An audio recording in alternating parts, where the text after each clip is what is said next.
Righto, look what I have here. It is a wooden crate. Let me just focus here quickly. Yeah, it is look at this big shackles here. And there's straps, metal straps, and this numbers looks like a military issue, maybe heavy equipment. Here says hout, and here in the bottom says bass.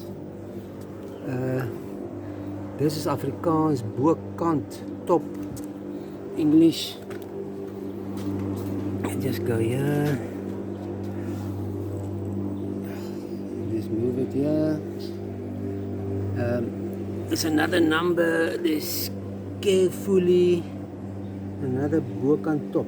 We'll just look at the big, how heavy the stuff inside must be for maybe lifting, maybe some heavy explosive head for a cannon or something.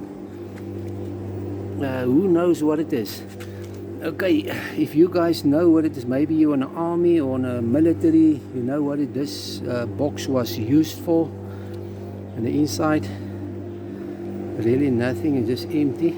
I'm gonna make a project of it. I'm gonna take all the paint off, of just take a sanding paper and clean it and repaint it. Okay, if you let me know in the comment section if you know, maybe have a guess what is this used for. Okay, thank you, cheers.